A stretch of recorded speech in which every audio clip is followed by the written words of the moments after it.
Welcome to the studio. And tonight we're gonna be. I wanted to get on here first, and before we got into doing how I start an abstract. This is just how I start one, but I'm not gonna do a step by step. We're gonna actually talk about some things that have been on my mind, but I wanted to comment about that I had a really sweet comment on one of the last videos, and she said that my YouTube channel was inspiring, and she was surprised at the low number of subs that I had. So I just wanted to say that even though not a lot of people are watching, to just keep filming and posting. So this just validates the topic. So let's get into it, and I hope you enjoy watching me start this abstract thinking. All right, welcome to the studio this week, and I'm going to talk about some things that have been on my mind about if it's still worth posting videos even if nobody's watching. It's really was something I was thinking about, and I've seen other creators talking about it, but I really think that they missed the point. But here I'm just taking a panel, a wooden panel, and I had did I already prime it? I'm not sure if I put some gesso on it or if I'm just sanding it to make it smooth. I think I had put some primer on it and getting off the bumps, making it smooth, because I do about 3 coats of gesso. So there you go. That's the gesso I was using. I think that it's totally worth still just posting, just hitting that record button, and then of course the most important, the upload button. And I say that because I still learn a ton, and I still do get some sweet comments, and I still think that that's worth it. Even if you're creating a video for just that one viewer. So I think that the YouTube, creating videos is certainly another creative outlet for me. It's just like painting and creating art. It's just another form of it. So just another way to present my voice, I guess. I'm spreading out that gesso with the spatula from the kitchen. This is one that a mouse had gotten into the drawer, and I couldn't bear throwing it out, so I washed it and put it up here in the studio, and I spread my paints around with it.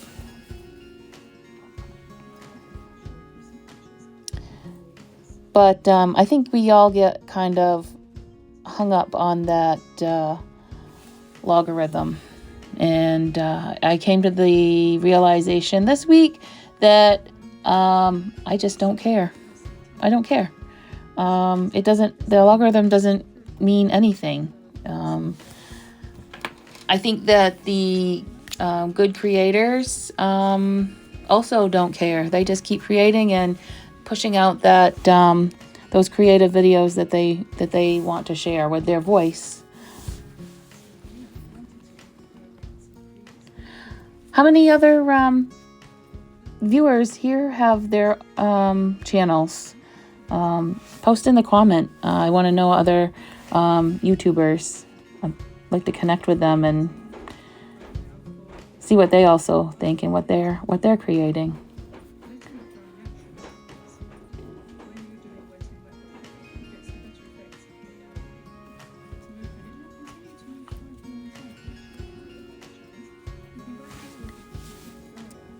And it was bothering me that I didn't have, this fancy camera and the equipment. I literally am filming this on my iPhone, and that's all I use. And I don't even have a tripod that my iPhone fits in, so I end up having to bungee cord the iPhone underneath the tripod so that it's up over my work. So I'm just doing and using what I have, but that's all I can do. That's all I can do to get my creative pieces out there for the world. And I think it's really important.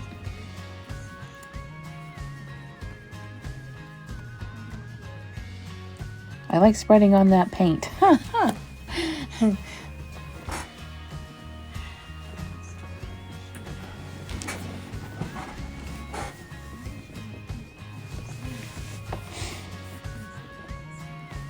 We're not gonna finish this piece in this session. It's probably gonna be several sessions because I've said this before. My style of abstract painting is all about layers, so this is gonna be several layers. And my first layer that I like to go in with is mark making tools, especially watercolor, something water soluble, like a charcoal pencil. This is I think that's my magenta watercolor pencil. I've really been liking using that. So I just go in and make all kinds of marks. And you can use several different colors. I just end up using this one, I think. But yeah, I just feel like, a lot of creators they're like, oh, I want to do something unique and different. But I think that if you really look at all of the artists out there, like that book, I haven't read it yet, but I think I really should, that Steal Like an Artist,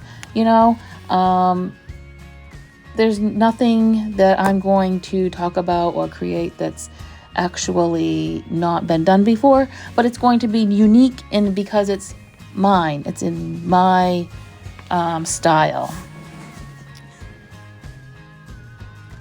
Oh, these stencils, I've been having a lot of fun. I had not done a lot of stencil work. I picked them up at Joann's, but yeah, you guys got to get to Joann's because there's several stores that are closing.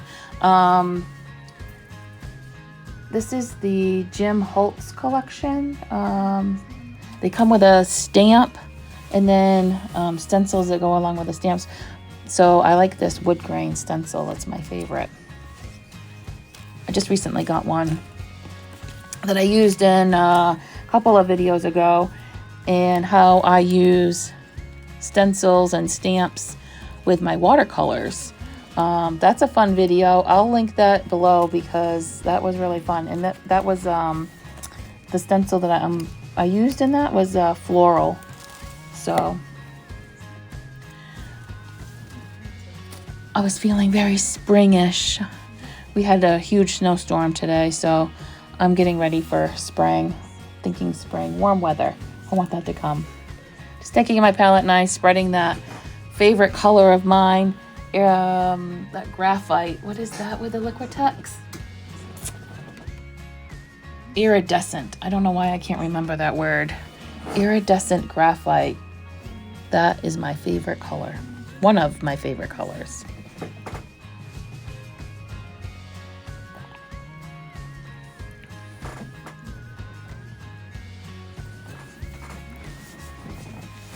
So I know that I want this painting to be in the cool shades as the finished color palette. So I'm going in with warm undertones. This paint here was a palette clean off. I was painting something else. I showed you the palette that I was using, just a old Tupperware cover, and whatever colors I had left, I just kind of took a palette knife and spread it on there. And this is a watercolor pencil, and coloring that on. The big boulder marks there, I had been playing around with that pencil before I filmed, to see if I could use my finger and smudge that color around, and I could. So those were, I activated it with my finger and some water, but that ended up being a bigger area, so I used a brush, and you'll see that later on. But this is going to, I think this pink area is going to be a river, but it's not going to, it's going to be all snow covered. So, and the reason why I chose this pink color is because in another video, probably about a month ago, I did the woods watercolor painting, and I did a undertone of this same magenta underneath the snow, and I loved it, so I wanted to do it again. And that's what we do as artists. We do a piece and we're like, oh, I liked it when I did that, and so I replicate that in the next piece.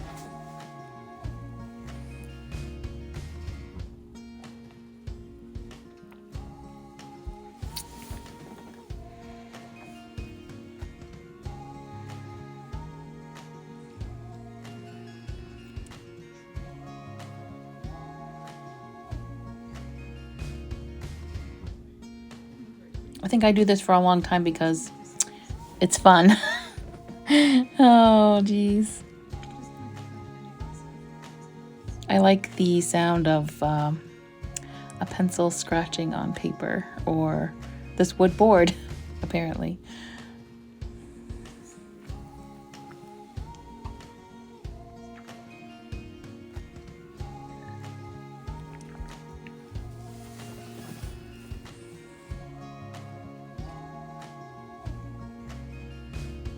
Yep, there's the water, and I'm gonna just activate that, yep, with that brush.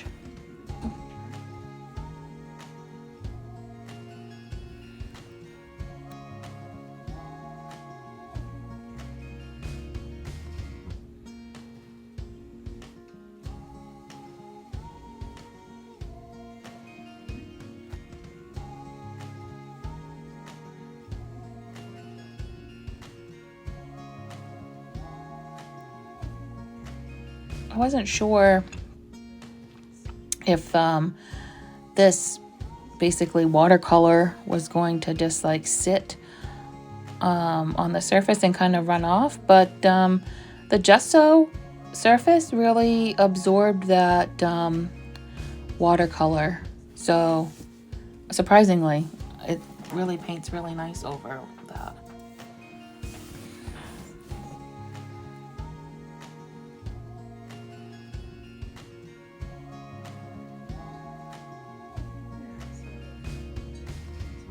I want this project to be lots of experimental stuff that I've never attempted before.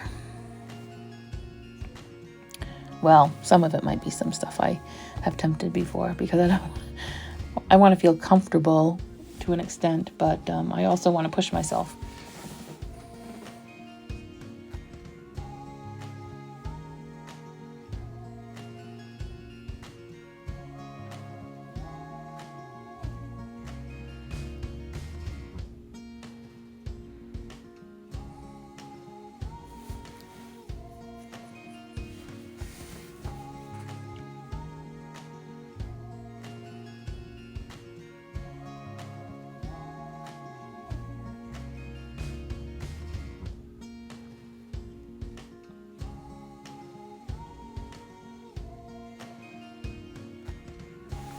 And if you're wondering what brand that watercolor pencil is, it's Crayola. So I'm going to take my trusty matte medium. I ripped up some well, these had been ripped up. I do a lot of collage. So I went through my folder, picked out some pieces that I thought looked like trees. This one was really interesting. That was pastels, soft pastels. I love using soft pastels. And so I ripped it up and put it on here, and surprisingly not a lot of the pastel smudged. I mean, it did a little bit, but not as much as I thought that it would.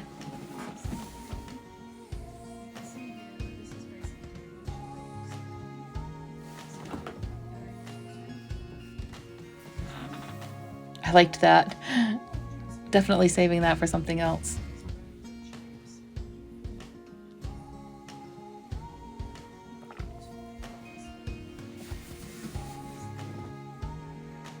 I thought that I was going to use these other pieces, but I haven't put them on. I like that one tree.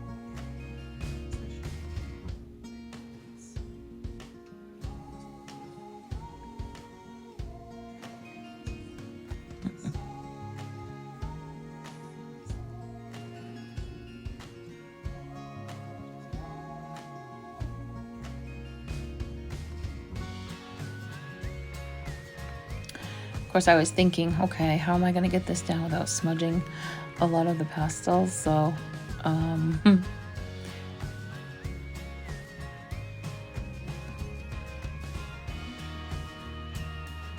that's when I realized, oh, it's really not going to smudge that much. So.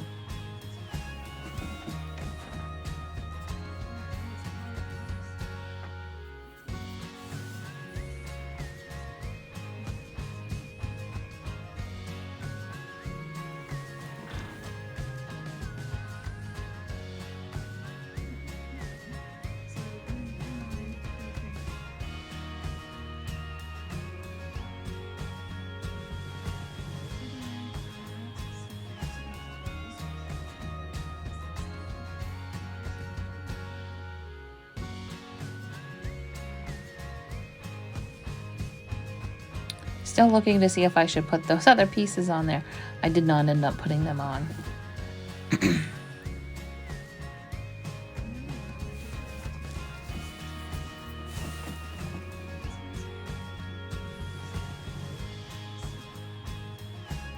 Then I wanted to make some dark marks again. That's the Derwent charcoal pencil. Medium. I love those pencils.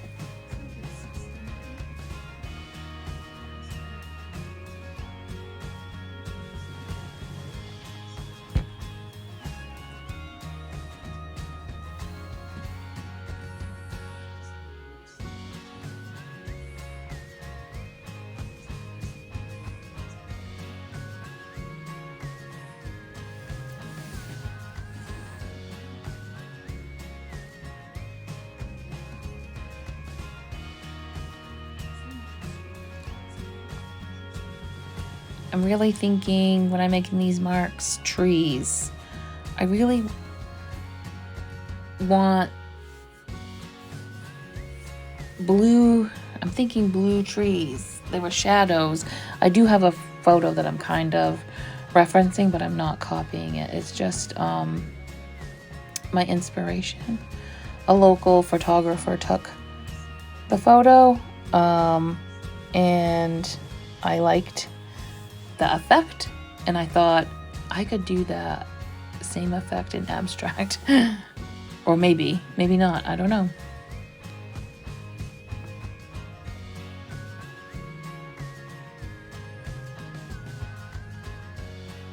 This may become a sunset. Who knows?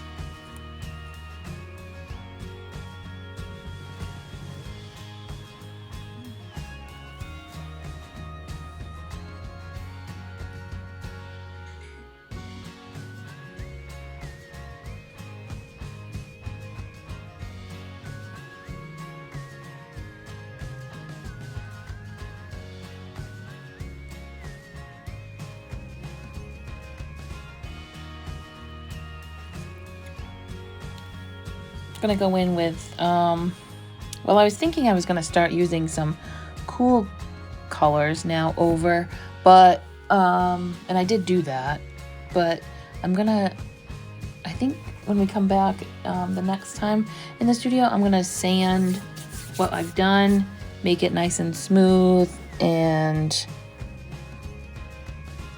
well, you'll see.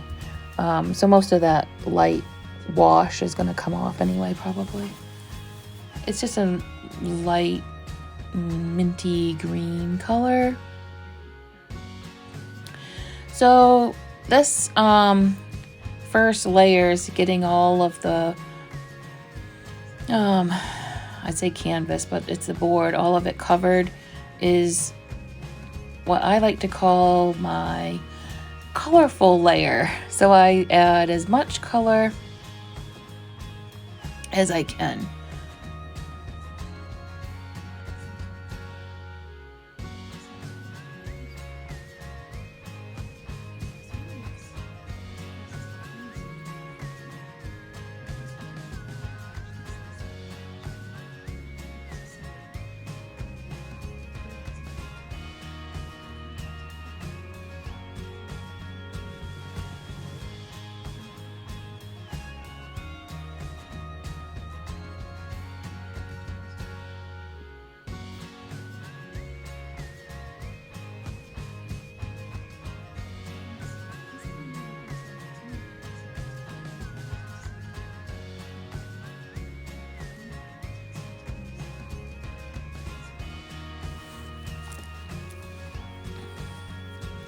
I'm really picturing those green areas becoming pretty dark green, but it's too early really to determine what's gonna go where.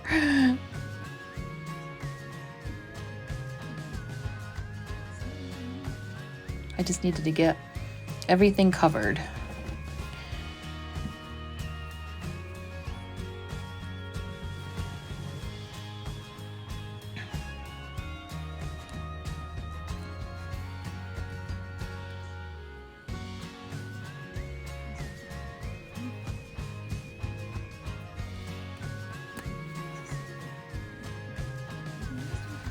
And then it's all dried, and I was feeling some really high spots, so I'm going in with a palette knife and just kind of, I say knocking them back, but I ended up really taking them off. And that's why I was saying I'm gonna have to sand it. I didn't in this video, but when we come back the next time and we continue working on it, I'm gonna get a sander, some sandpaper, and sand it.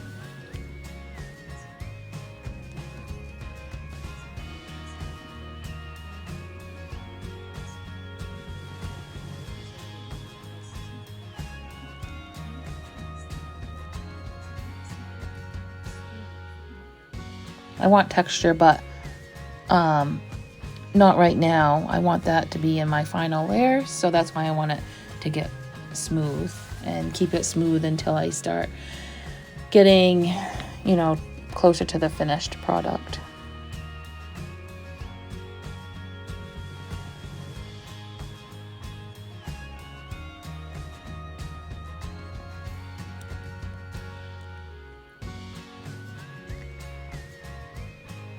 All right, I found another collage piece, and gonna stick that on. And you stay messy, playful, and wild, and I'll see you next time in the studio.